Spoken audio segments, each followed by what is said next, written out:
Gimana Om? Sehat sampean? Alhamdulillah. Nah, aku masih nunggu itu Om. Nunggu apa? Telepon dari itu ya. Dari imigrasi. Aku pertama tuh udah ngikutin apa yang sampai ngikutin nih solusi kemarin itu loh, yang awal kita telepon itu. Nah, terus dari sananya tuh cuman apa ya, kayak nggak ngasih kepastian sih, cuman ngasih surat doang gitu kan. Nah, terus nyampe sekarang berarti udah ada berapa bulan Om? 2 bulanan lah ya, 3 bulan ya. Ada ya 3 bulan, 2 bulan, 2 bulanan ya Om. Sampean yang nelpon masalah apa? Ini soalnya aku lupa. Banyak sekali. Tadi Yang nggak aku buka WA-nya, langsung tak angkat teleponnya. yang telepon minta solusi pulang itu dulu loh Om. Nah, terus sampai menyarankan buat langsung ke Mataukok, tempat aku absen itu loh. Terus. Nah, aku kan langsung ke situ. Terus aku minta kan paspornya gitu kan. Terus sambil aku gas juga, aku udah beli tiket gitu loh. Oh. Nah, terus dari sananya cuman ngasih surat kan. Pertama kali itu surat ke CIC tuh. Nah, ngasih surat ke CIC.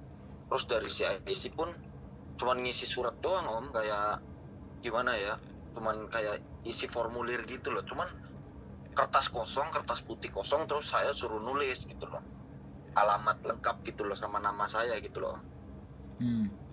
Nah, cuman berarti kan udah ada 2 bulanan ini kan, 3 bulan lah ya aku telepon sampean kan Desember ya. Nah, itu di CIC pun aku udah ngomong kayak aku beli tiket sendiri gitu loh. Aku ditunggu nih keluarga sampai aku bikin alasan keluarga saya ada yang meninggal gitu loh, saudara saya ada yang meninggal gitu kan. Saya ditunggu, ini saya beli tiket sendiri gitu, cuman saya minta paspor saya kan Om gitu kan Om. Nah, dari imigrasi pun cuman ngomong coba kamu ke Kowloon B gitu, coba soalnya kamu nih nunggu telepon dari Kowloon B gitu. Nah, terus saya tunggu nggak datang kan tuh telepon kan. Nah, saya ke Kowloon B Om. Kowloon B di situ pun ngomong juga kayak nunggu sini telepon ya. Saya di Kowloon B malah nulis lagi tanda tangan juga gitu loh, nulis alamat lengkap sama alamat lah, identitas intinya kan. Terus tanda tangan ya, suruh nunggu telepon lagi juga gitu loh. Itu gimana ya kira-kira gitu. Main udah 3 bulan kan, aku bingung sendiri padahal ini aku beli tiket sendiri gitu loh. Nggak minta dibeliin dari pemerintah gitu. Gimana ya kira-kira solusinya? Aduh, lama-lama pusing di sini. Datengin lagi Kowloon B. Kowloon B didatengin lagi. Sky gitu. Tower. Aku kemarin di Sky Tower situ. Lantai 5. Pertama di lantai 5 Om. Aku pertama di lantai 5. Terus aku ngomong kan, dari lantai 5 nganterin aku ke lantai 9 kalau nggak salah. Iya, paper. 9 ya. Paper lantai 9. Terus? Nah, dari lantai 9 turunlah petugas imigrasi dari lantai 25 atau lantai berapa aku nggak ngerti ya. Intinya turun dari lift, dia turun terus ngasih lembaran, aku suruh ngisi identitas gitu loh. Gitu lah. Terus dia cuma ngasih omongan tunggu dari pihak sini telepon lalu datang lagi gitu loh. Kan aku bingung sendiri padahal aku udah jelasin sampai berkali-kali lah, dari CIC, Mataukok sampai Kowloon B sini saya beli tiket sendiri gitu loh. Aku cuma minta paspornya gitu kan, aku ditunggu sama keluarga gitu. Di sana pun nggak ngasih juga Om, makanya aku kan bingung ini kok prosesnya kayak sama aja aku minta tiket dari pemerintah gitu ya, kok lama banget gitu loh. Gimana tuh? Datengin lagi ke Sky Tower. Jadi datengin ke Sky Tower, kemudian karena memang ibaratnya zaman kan mau minta izin pulang. Yang kedua sampean sudah pemegang paper kan, otomatis pemegang paper tetap di Kowloon B harus kita laporan bahwa saya sudah selesai, saya mau pulang dan saya beli sendiri. Didatengin sampai 2 kali 3 kali terus bikin tanda terima. Jadi setiap datang itu apa, sampean harus benar-benar, saya sudah 2 kali 3 kali datang ke sini, saya harus bagaimana, adakah keputusan untuk bisa menyerahkan kembali paspor kami dan silahkan saya diproses gitu loh. Iya. Kan memang begini loh Mas Bro. Jadi hari-hari ini kalau orang paper ya, paper sama OS beda. Kalau OS langsung tertangani dengan baik, tapi kalau paper ini ada sedikit lebih ribet gitu loh, lebih ribet sedikit lagi gitu loh dibandingkan yang OS. Nah, kok bisa Mas? Iya, karena kan sampean minta suaka asilum dan paper ketika sampean pegang paper dan hasilmu diiaskan, permintaan suaka sampean diiakan, terus sekarang mau pulang. Jadi kan mereka berpikir maunya gimana sih gitu loh, minta suaka terus sekarang udah mau pulang, dan sekali lagi kita nggak ngerti sampean suakanya sudah berapa tahun, kan intinya di sana. Karena orang paper kalau ketangkep pun juga tidak akan dipenjara, beda sama anak OS kalau ketangkep ya langsung digiring, di luar kena operasi ya digiring. Nah kalau paper kan sudah duluan menyerahkan, kena tangkap duluan yang di awal, ada yang kena tangkap, ada yang menyerahkan diri terus ngajuan paper, kan macam-macam anak-anak itu kan. Nah prosedurnya memang harus kita nguber dan ngejar kalau memang sampean dan kepingin pulang gitu loh. Karena mau nggak mau travel dokumen sampean kan harus digunakan untuk membeli tiket gitu loh. Iya betul. Nah kalau sampean kita rewel dipulang ya. Iya kita harus ngejar di mana bahwa aku tuh sudah mau pergi gitu loh. Bagaimana prosedurnya supaya aku cepat pergi, cepat pulang. Aku harus menyelesaikan administrasi yang bagaimana lagi, Sir, gitu kan. Soalnya aku inget gini, maksudnya dulu kan waktu aku urus paper itu, wawancara terakhir di Sky Tower, waktu ngurus paper tuh, aku diomongin pengacaranya kan, ya bukan pengacara, translator tuh. Itu diomongin, pengajuan paper kamu ditolak. Kalau emang kamu pengen masih di sini, segeralah kamu mengajukan banding di Wancai, kan gitu. Cuman kalau kamu nggak ngajuin banding, nanti kamu langsung dipulangkan, gitu. Nah, aku di situ nggak pengajuan banding kan Om, cuman sengaja mau saya emang aku niat balik gitu kan. Cuman kok nyampe sekarang gitu, kok nggak dibalikin gitu. Padahal aku ngomong bolak-balik aku beli tiket nih. Makanya kan sebenarnya aku mau ngomong gitu, pantas nggak ya Om kalau aku ngomong ke imigrasi aku nggak mengajukan banding gitu. Ya mungkin bisa jadi karena sampean belum ajuin banding atau tidak dan tidak datang ke imigrasi, jadinya kan ditungguin di imigrasinya Wancai. Ini jadi banding apa enggak atau seperti apa? Kan jatuhnya bisa jadi seperti itu, karena kalau misalnya mau ngajuin banding ataupun tidak kan harus ke Wancai. Nah, sampean kan nggak memenuhi panggilan itu yang disuruh sama mereka untuk ke Wancai. Jadinya kan ya Wancainya diem aja kan, seolah-olah ya masih keputusan yang gantung.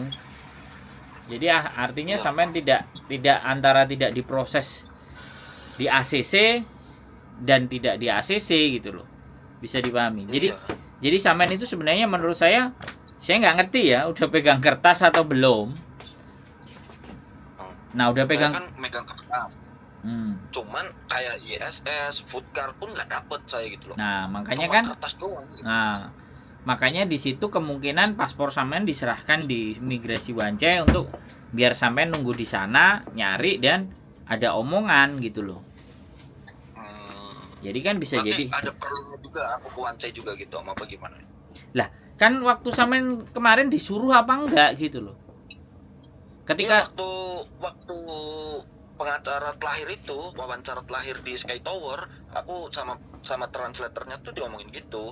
Pengajuan kamu gagal, ditolak. Kalau kamu masih pengen di sini, kamu segera pengajuan banding lalu dikirim ke Wancai gitu. Kalau kamu nggak ngajuin banding dan nggak ngirim surat ke Wancai, yang dikasih surat dari sana kan, aku suruh ngisi gitu kan om. Nah kamu langsung dipulangkan gitu, makanya aku kan nggak ke Wancai gitu kan, karena aku nggak ngajuin banding gitu. Nah waktu pertemuan terakhir itu di Kowloon B. Iya, di Sky Towers itu. Nah sekarang juga balik di situ, saya tidak mengajukan banding dan saya ingin pulang, tapi sampai sekarang kenapa saya belum diproses? Ada yang salah dari diri saya, ya harus ke situ balik gitu loh. Kalau ternyata memang di situ tidak memberikan kejelasan, ya kita harus tanya lagi. Di Hong Kong sistemnya di Hong Kong sistemnya begitu. Tapi kalau urusan penting itu dikirimin surat di alamat kita gitu. Kalau nggak ada alamat kita ya sudah, kita mau nggak mau harus nguber lagi. Nah iya, aku juga kan ada alamat aku kan, kebetulan alamatnya kan alamat jelas gitu kan di sini. Nah, kok di situ juga di kotak suratnya juga setiap kali dilihat nggak ada tuh. Nggak ada surat. Gak ada surat.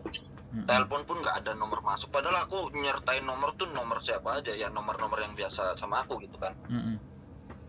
Nomor aku lah, nomor aku dua lah, nomor dia lah, nomor siapa itu lah. Jadi kalau ada info kan barangkali aku nggak bisa, nomor lain gitu kan, kata dia kemarin kan nggak apa-apa gitu kan.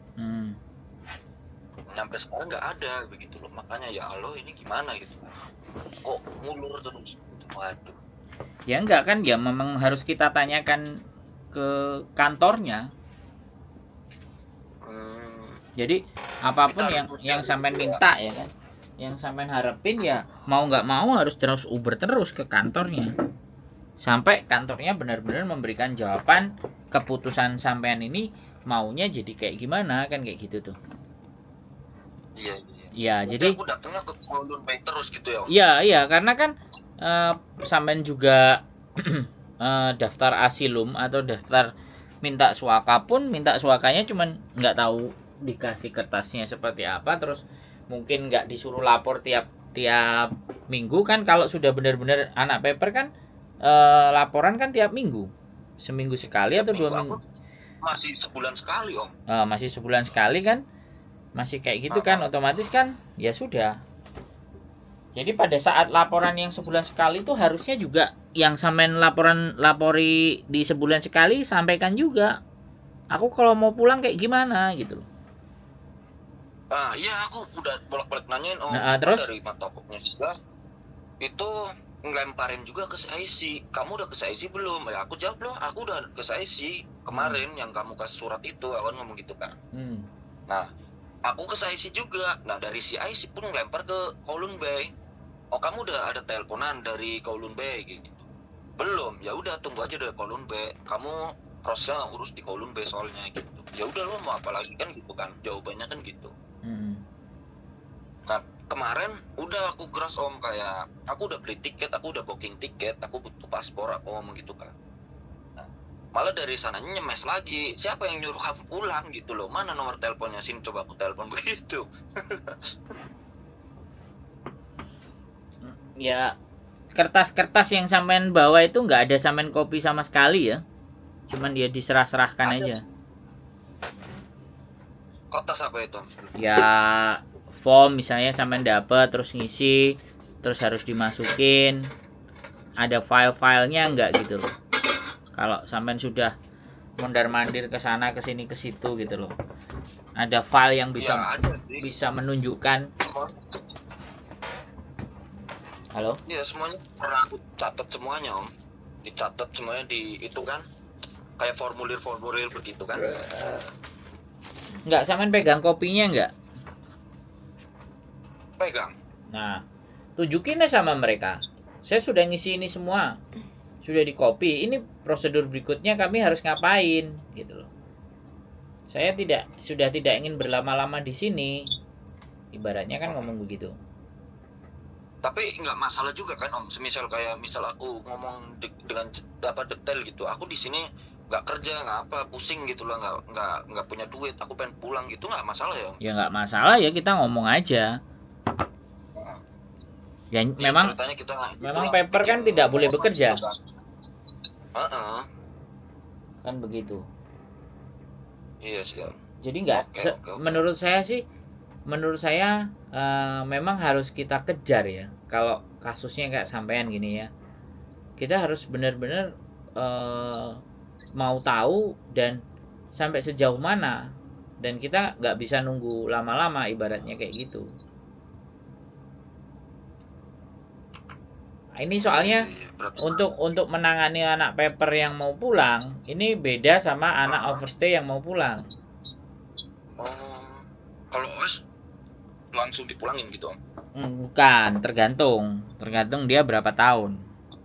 Kemarin yang 6 tahun menyerahkan diri pun juga di penjara. Tapi yang penjaranya juga ya, gitu ya? 6 sampai 7 bulan. Nah, yang 2 tahun enggak. Yang OS 2 tahun enggak. Jadi makanya kan kita ini nggak ngerti ya sebenarnya prosedur apa namanya fixnya mereka. Kan kemarin saya ada kebetulan saya nganterin yang 6 tahun. Dan 6 tahun sudah pulang nyampe di Indonesia dan telepon dan cerita. Ada ceritanya sudah saya kontenin. Terus kemudian yang 2 tahun juga sama. Dia telepon, udah nyampe di Indonesia 3 bulan prosesnya. Total prosesnya itu 3 bulan. Dia overstay 2 tahun.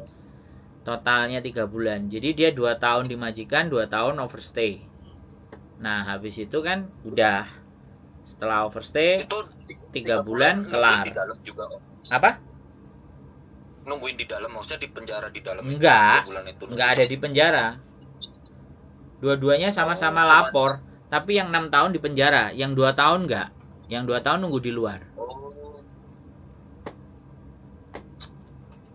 Yang 2 tahun nunggu di luar, paspornya habis, masa berlakunya, akhirnya dia pakai SPLP. Nah, SPLP dibikin, nah, terus datang lagi ke Kowloon B, bawa surat merah, amplop merah, ditaruh di bandara, sudah kelar.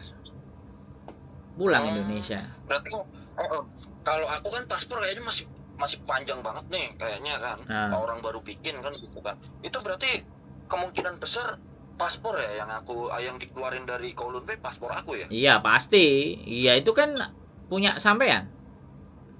Iya, maksudnya bukan surat sekali jalan itu kan yang di amplopin merah itu, bukan?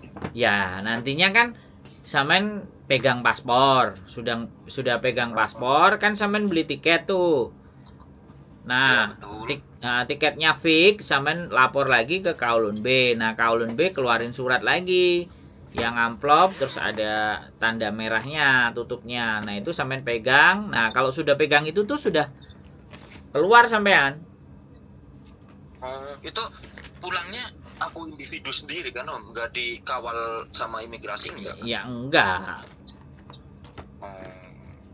Kecuali sampean ya tiketnya sama mereka, ya kan. Terus sampean melakukan kriminal, ya kan. Nyuci piring terus ketahuan. Nah, ditangkap di tempatan cuci piring. Nah, itu proses pemulangannya pasti diawasi sama mereka. Pakai mobilnya mereka.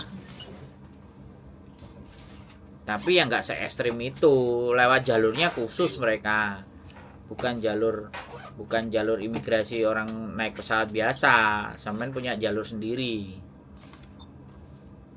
untuk masuk sampai ke border pesawatnya, pintu pesawatnya. Nah, udah nyampe pintu itu yang storynya kriminal ya, yang storynya dikawal itu ya. Nah, yang storynya yang pertama storynya yang dikawal, yang kedua juga storynya dia nggak mau, dia nggak beli tiket by dia sendiri. Jadi ngikuti aturan dia. Misalnya satu mobil 7-8 orang digiring ke bandara, masuk jalur khusus ya. Setelah masuk jalur khusus sudah sampai di pintu pesawat. Nah, sampai di pintu pesawat, travel dokumennya tidak diserahkan ke dia, diserahkan ke pramugarinya. Masuk tuh di tempat duduk, udah sampai di tempat duduk.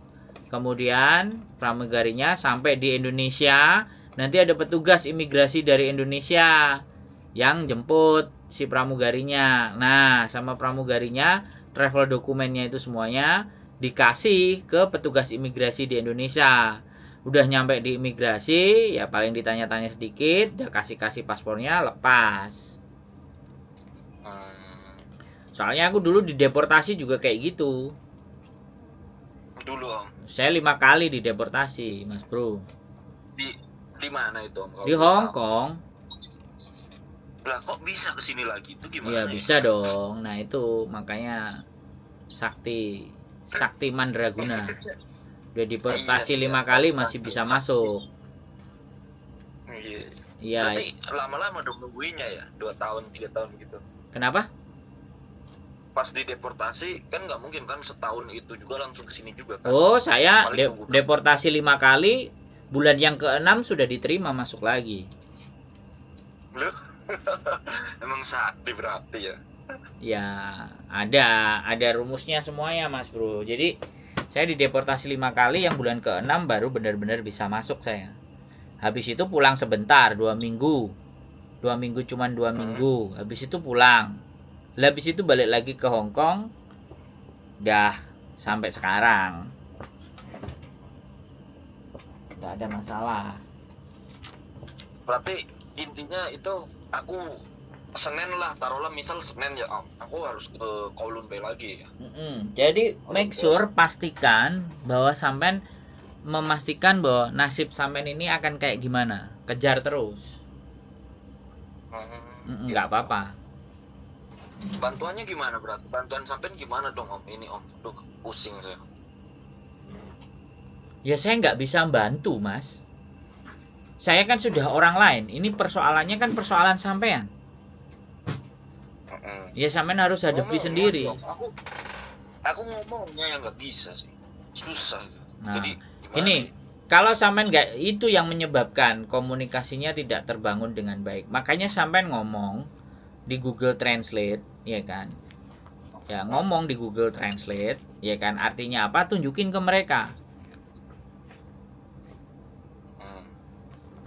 Kan seperti itu. Biar dia tahu gitu lah. Iya, tunjukin ke bahasa Inggris atau tunjukin ke dalam bahasa Cina. Nek bahasa Cina kelihatannya artinya agak lari-lari. Tapi kalau ke bahasa Inggris kemungkinan dia bisa jawab officernya. Karena memang itu tidak terjadi komunikasi antara sampean sama mereka, ataupun mereka ngomong sampainya nggak memahami. Kan bisa jadi begitu, bisa jadi seperti itu. Dia juga jadi bingung sendiri gitu. Iya, karena kalau bingung akhirnya nggak dipeduliin.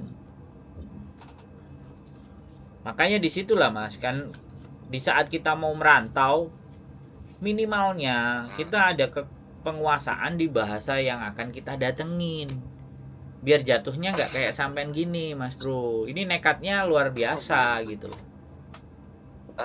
Lah harusnya kan juga sampean sudah juga belajar mulai mengandalkan bagaimana supaya saya bisa berkomunikasi dengan officer-nya. Ya sudah, pakai Google Translate, sampai nulis apa di situ kan keluar tuh bahasa Inggrisnya, tunjukkan ke mereka.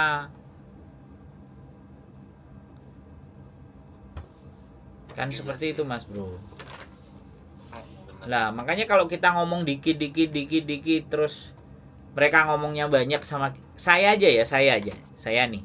Saya kalau ngomong sama petugas imigrasi yang di Hong Kong, yang nggak pernah ke luar negeri, mohon maaf ya, mereka nggak sekolah di luar negeri, itu bahasa Inggrisnya saya kadang-kadang nggak mudeng kok Mas Bro.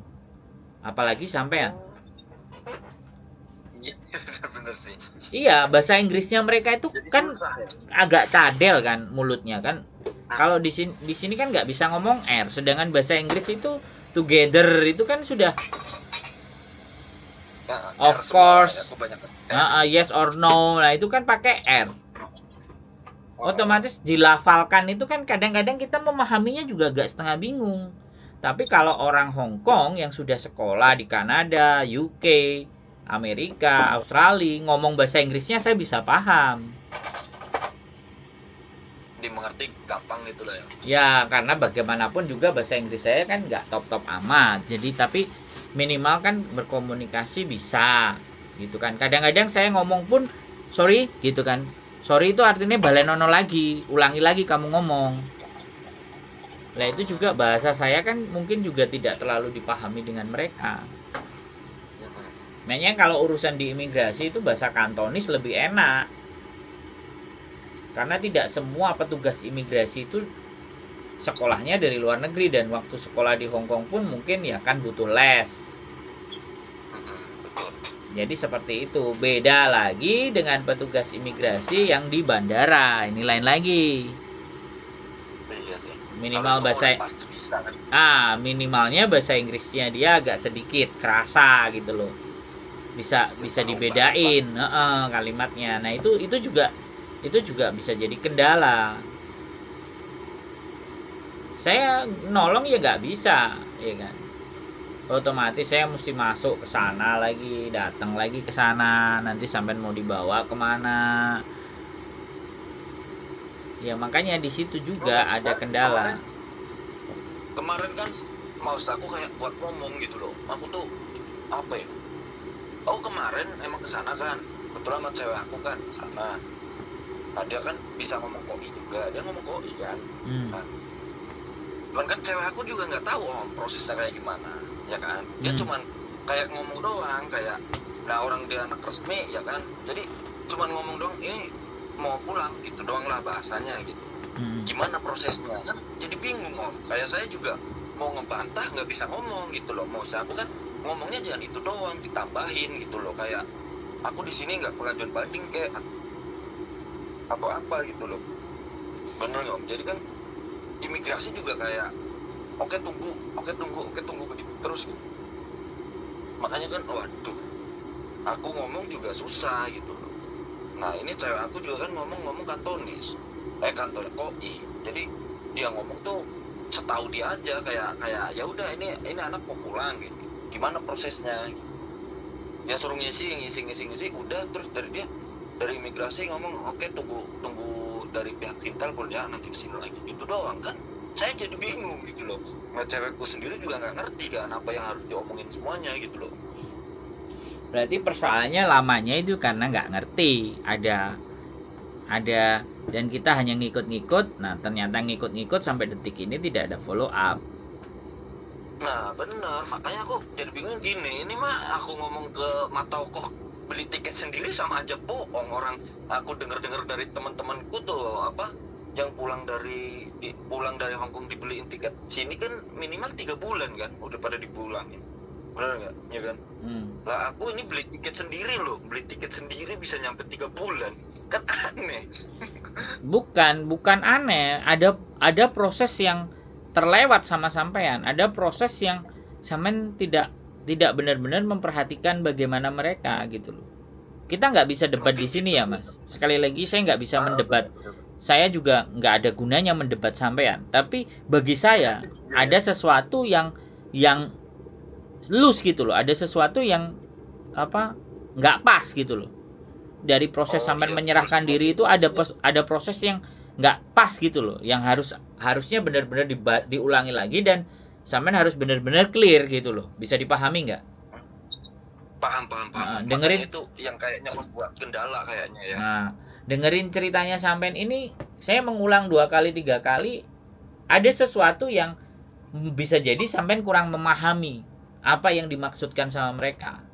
Sehingga itu tidak dilakukan atau belum dilakukan, sehingga tidak memberikan respon. Hong Kong sekali lagi, Mas Bro, menurut saya Hong Kong itu jelas.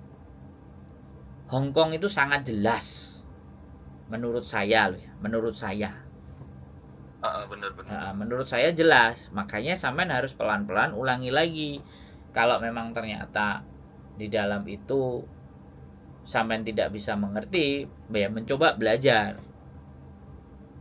Bawa tulisan atau sampean bawa kertas atau bawa pulpen, coba kamu tulis gitu loh, bahasa Inggrisnya apa. Biar saya bisa mengerti, saya juga nggak bisa bahasa. Itu loh yang menyebabkan officernya juga enggan ngelayani gitu loh. Bisa dipahami nggak? Bingung gitu ya. Iya, dia juga enggan ngelayani ketika yang dilayani itu juga tidak paham. Karena tidak ada petugas imigrasi yang notabene-nya orang Indonesia. Nggak tahu nanti kalau ada anak-anaknya orang Indonesia yang jadi petugas imigrasi bagian memulangkan overstay sama paper, atau orang yang part time membantu memberikan itu kan memang nggak ada volunteernya. Yang ada translator. Kalau translator itu apa namanya kalau bahasa Kantonis, Bian? Fanye gitu loh. Fanye, bahasa Kantonisnya Fanye, itu penterjemah. Jadi paling adanya itu doang sih. Penerjemah. Dan saya pernah nganterin itu, ternyata habis makan siang di Kowloon Bay lantai 5 itu udah jejer banyak. Aduh. Gitu. Nganterin lama. Saya pernah sih nganterin juga. Terus akhirnya sudah udah satu udah naik konten yang saya anterin. Yaitu sempat hilang 6 bulan, 7 bulan. 8 bulan, 9 bulannya 10 bulan dia baru WA, Mas saya sudah nyampe di rumah, kebetulan masih sibuk, orang tua begini-begini, sekarang saya sudah longgar, saya kan ada janji sama Mas Andro untuk cerita proses saya, silahkan hubungi saya Mas, saya sudah rileks, sudah santai. Ya sudah, kan saya nggak maksa, saya cuman mbaknya saya anterin, ya kan, tapi minta tolong nanti setelah semuanya kelar, selesai nyampe Indonesia, boleh dong saya dibagi ceritanya. Ya sudah, kalau yang kemarin dari awal dia masuk dia telepon, ya terus saya juga minta janjian, Mbak boleh nggak saya minta izin sama sampai nanti kalau udah nyampe Indonesia sampai telepon. Nah seneng aku kalau udah kayak gitu kan.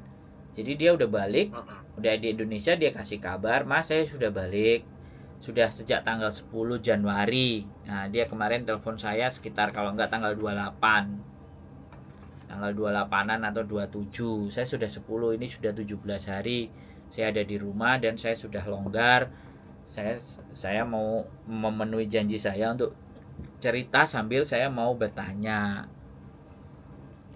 Nah ternyata ya dia cerita balik, prosesnya dia 3 bulan plus dia mau nanya kalau saya mau menikah sama orang Hongkong bisa nggak balik lagi ke Hongkong. Ya saya jawab bisa, aku bilang, karena dia butuh pertanyaan itu, butuh nanya kejelasan sama saya, ya saya jawab.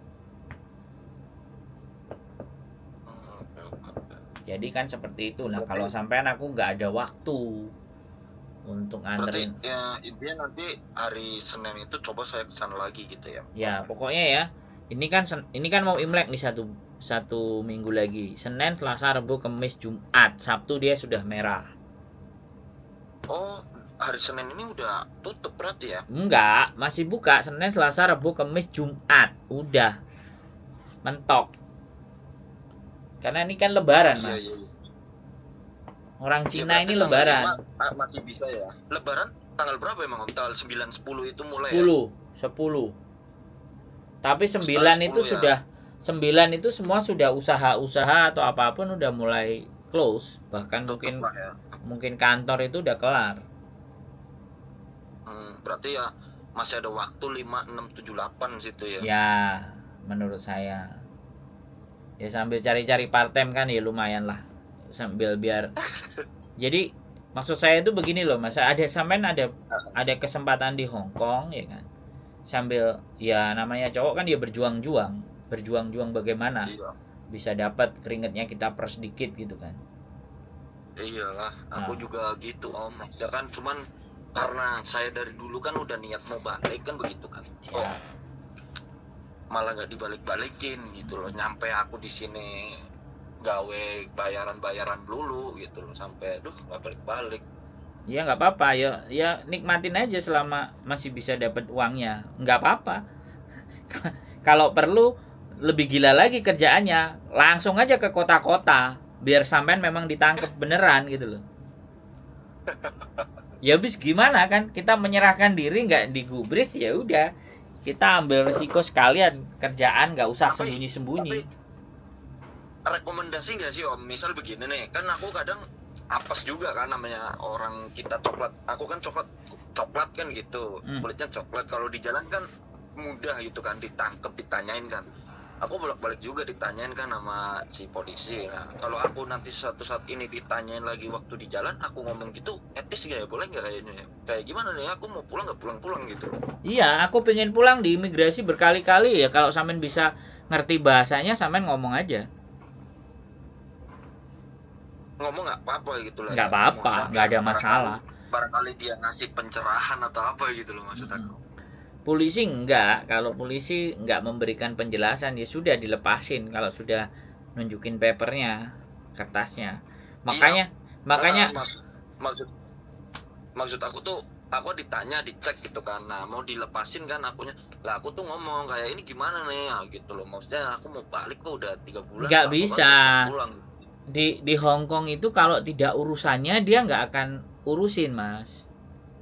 Oh, bodo amat gitu loh ya. Iya, jadi pekerjaan dia hanya patroli, hanya ngecek.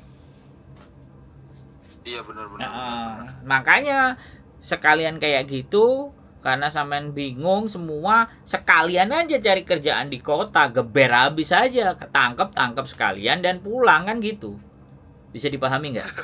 Loh, paham. nggak bener nggak omongan saya? Daripada kita juga nggak dapat apa-apa, kita juga sudah diem-diem, kan mending geber aja sekalian. Kerjaan apa aja yang ada kerjain. Bodoh amat, tangkap lah. Ya memang aku dari kemarin mau ngajak pulang aja, bicara baik-baik nggak bisa. Ya udah, sekalian aku gas aja sekalian. Iya sih. Tapi hukum tetap hukum lah.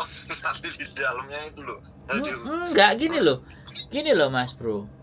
Kalau kemungkinan ya catatan sampean aja gitu loh. Oh, yang dilihat gitu ya. Iya, sampean itu tidak kriminal tingkat tinggi. Sampean itu cuman penyalahgunaan administrasi, pelanggaran terhadap administrasi.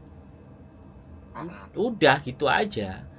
Nggak ada sampean terus dipukuli, dimasukin penjara yang gelap, banyak tikusnya, nggak begitu.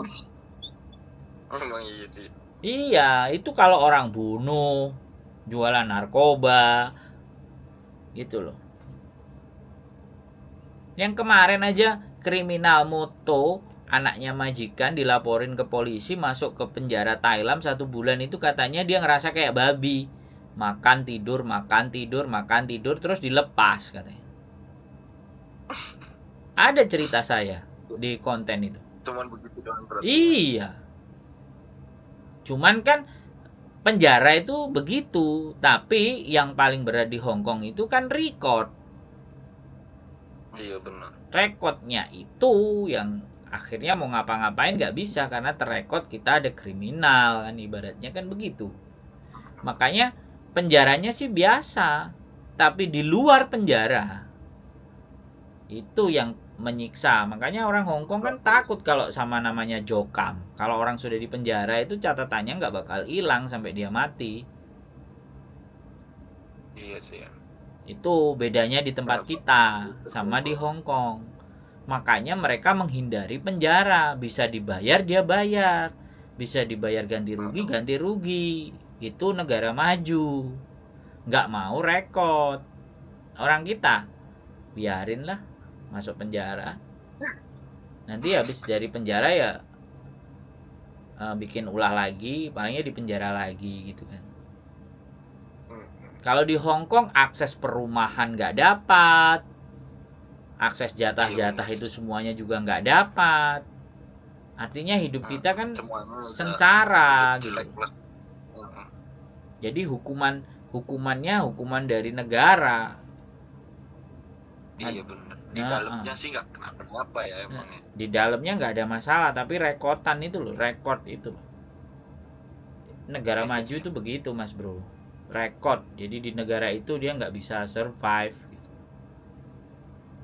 Yang stuck ke situ aja paling gitu. Iya, kecuali ya kita udah masuk penjara, jadi orang Hong Kong dikeluarin, terus kita jadi YouTuber, gajinya dari AdSense. Nah, tapi ya sama aja, kita harus rental, sewa rumah. Nah, sewa rumah ataupun kalau kita mau ngajukan rumah pemerintah ya nggak akan dapet bantuan, nggak akan dapet.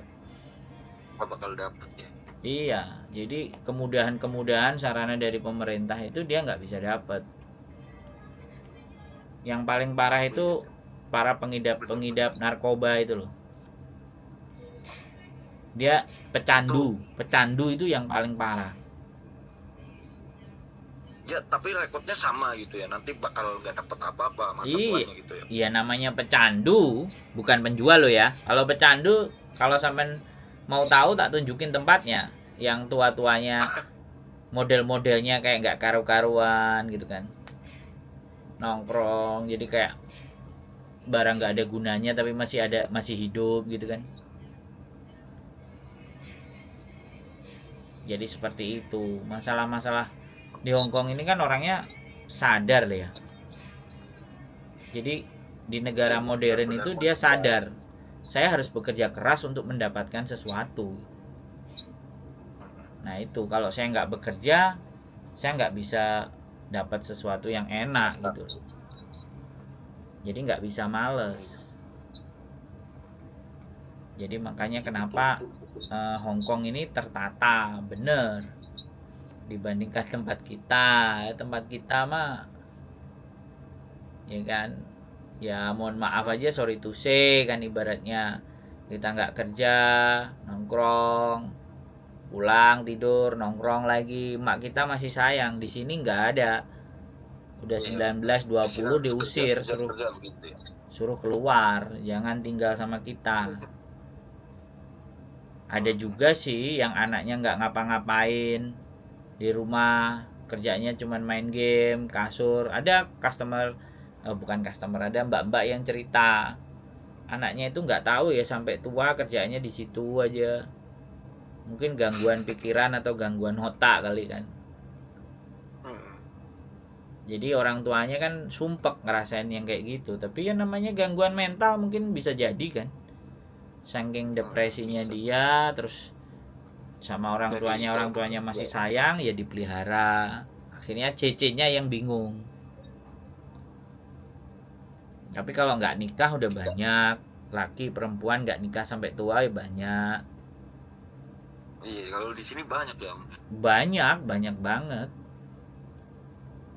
Nggak nikah kayak gitu. Banyak yang nikah sama mbak-mbak Indonesia yang dia udah perjaka tua, umur 50, umur 48, 49, 51, 52, 55, baru mbak-mbak Indonesia ada yang mau. Orangnya juga mau, orangnya juga kerja, ya dinikahin. Punya anak, ada enggak? Ya macam-macam. Paper bisa kali ya. Bisa, wong tadi aja anak paper visanya mau turun. Tadi telepon saya. Bisa sini. Bisa. Calon jadi, suaminya anak paper itu nikah sama orang sini gitu. Iya, support. Laki-lakinya kan support. Enggak, semisal kalau laki-laki ceweknya sini gimana? Ya bisa, sama aja. Tapi mustahil cewek Hongkong. Iya. Ada beberapa cewek Hongkong yang mau sama orang laki-laki Indonesia. Saya lihat itu ada 2 kalau nggak salah. Saya ketemu di 10 tahun itu cuma 2. Ada gitu. Ada. Jadi orang Indonesianya guru nyelam.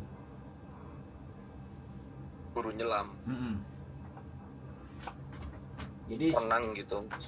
Scuba diving. Dia punya bracket. Nah, dia nyelam. Jadi ngajarin atau guide orang Hongkong untuk nyelam ke Indonesia. Memang badannya bagus. Ya dia nikah sama perempuan Hongkong. Ada. Bukan anak paper kan awalnya? Enggak. Oh, ada yang anak paper nikah sama orang Hongkong, laki-laki ya. Tapi perempuannya orang Indonesia, agak lebih tua. Nah, anak papernya sekarang jadi pengusaha. Ada, punya KTP. Ada, ini baru ingat saya. Bisnisnya gede. Banyak ya berarti sebenarnya. Hah? Banyak sebenarnya dong berarti. Ya, makanya kalau pergaulannya bagus, kerjanya rajin, ya kan, uangnya ada, walaupun paper tetap bisa, Mas. Janda-janda orang Hong Kong yang sudah pisah sama suaminya, kalau samanya bertanggung jawab, bekerja walaupun paper, ada duit, setorin, nikah mau. Tidak, gini loh Mas, bagi saya segala sesuatu itu mungkin, sangat bisa terjadi, ya. Tapi semuanya kan balik ke kitanya. Iya benar.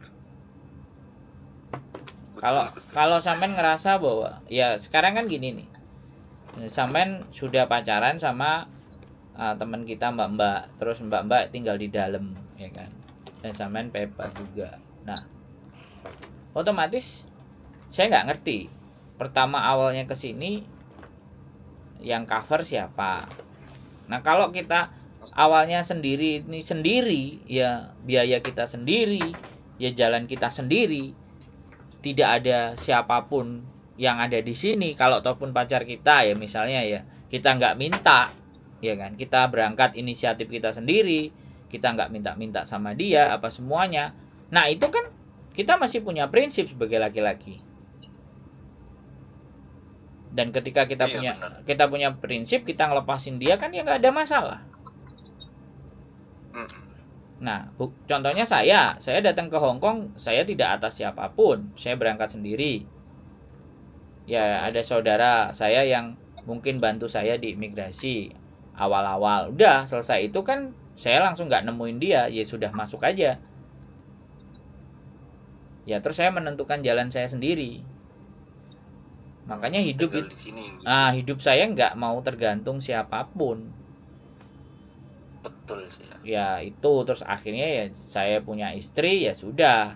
Ya namanya istri ya kita bukan tergantung, tapi setidaknya namanya istri dan itu kita pilih, malah kita harus bertanggung jawab gitu. Nah, itu kan beda persoalan gitu kan. Tapi ya saya, kalau istri saya mau minta kemana aja dan mau ngikut ya ayo. Kalau dia mau di sini ya saya harus ngikutin di sini. Karena dia cintanya sama Hong Kong, ya sudah. Dia ngerasa bisa dapat duit di Hong Kong, ya udah gitu kan. Kalau saya mau ke Jepang oke, Australia oke, Amerika oke, mana aja oke. Ya makanya mudah-mudahan ya bulan depan jadi ke Hong Kong kan. Jadi ke Jepang. Bulan depan mau ke Sapporo kan. Makanya terus gak apa-apa, tak omongin aja semuanya biar dapat doa dari teman-teman semuanya sekalian kan. Biar didoain. Kabul. Jadi kayak gitu Mas. Makanya kan kadang-kadang di situ yang kita menjadi persoalan, datang ke sininya karena si Ono karena kita mau belok, kita mau geser kan, aduh gitu kan. Ya susah gitu loh. Ya gimana? Kadang aku juga punya pikiran begitu Om, kayak waduh ini mah kalau udah kertas begini barangkali ada janda mau begitu.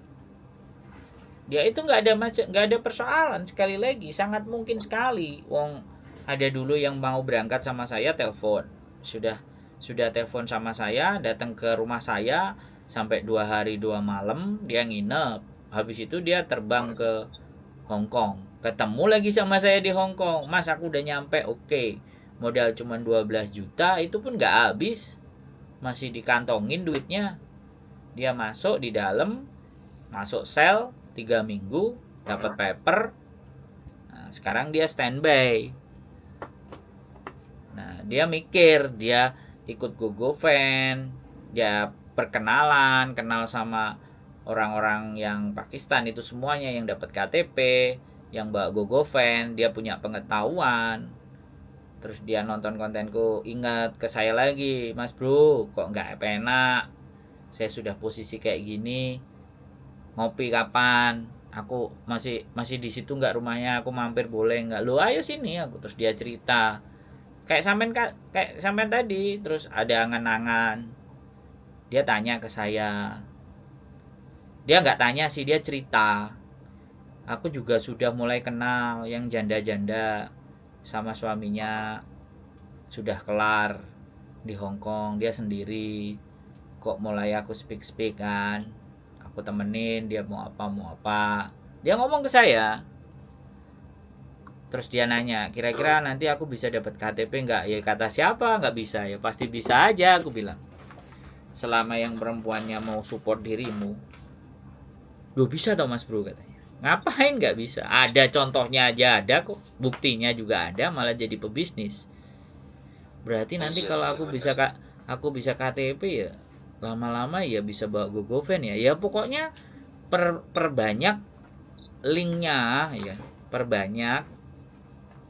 Dan kebetulan ngikuti saran, nggak bergaul dengan yang nggak bener. Iya. Jadi ada riwayat baiknya gitu ya. Iya, jadi dia sampai mulai yang nyewa, yang suruh nungguin tempat di kos BB dapat 300, dapat 400, suruh jualan gorengan ditipu, 3 minggu nganterin gorengan nggak digaji, ke 9 toko Indonesia, pagi-pagi dia harus bangun. Kemudian dia kenal orang, terus suruh nganterin paketan, per paket dia dikasih $50, $60, ya udah sama aja kayak kerjaanku dulu. Saya juga gitu.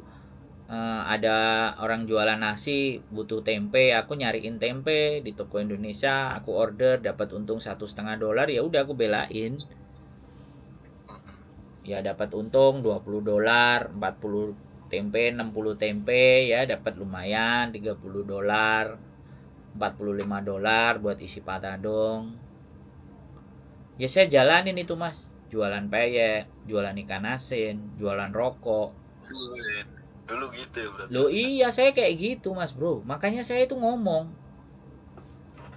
saya bukan datang ke sini ketemu enak, saya nggak ngerasain tidur di hotel, saya nggak ngerasain itu tidur di penginapan anak-anak yang satu malamnya $70, saya nggak ngerasain itu 23 bulan.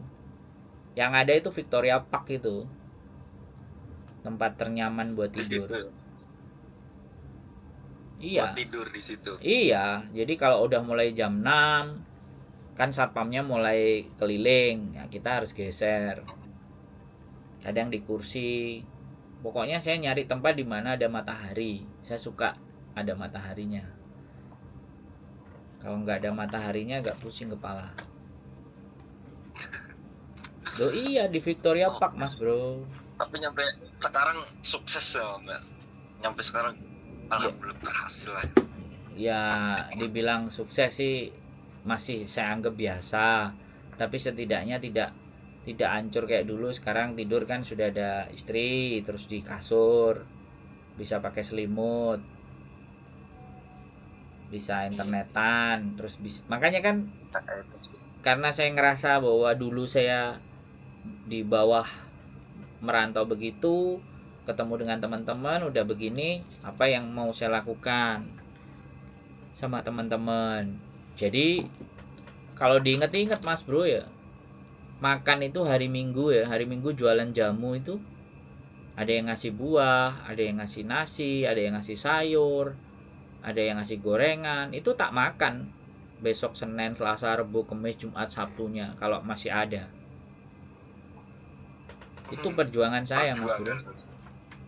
Kerupuk kan mbak-mbak itu kalau libur kan banyak bawa makanan tuh kan, terus aku nawarin jamu kuning asem, beras kencur gitu kan, terus dia beli, lu kok jualan jamu mas gini, terus sudah mau pulang mas, mau pulang ini beres-beres, mak udah makan belum? Nah, kadang sudah mbak, aku udah makan tapi kemarin gitu kan. Ya kalau mau minta kan nggak enak. Iya. Kan ditawarin, udah makan belum? Sudah mbak, tapi kemarin gitu. Lu hari ini belum? Ya gimana ya mbak, ayo makan dulu gitu. Yang penting kan kita nggak minta makan dong kan, nggak gitu malu gitu. Padahal kan sebenarnya ya ditawarin kan.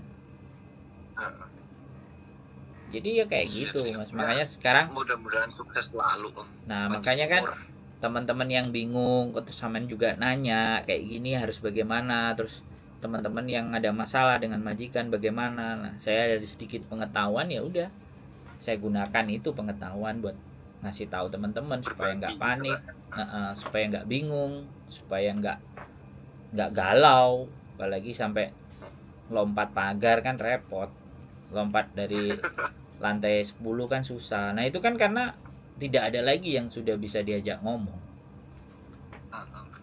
Nah makanya saya menyediakan waktu saya untuk ngomong, kan seperti itu Mas Bro. Yang bisa saya berikan, mau ngasih duit juga nggak banyak duitnya, makanya udah pengetahuan aja gitu.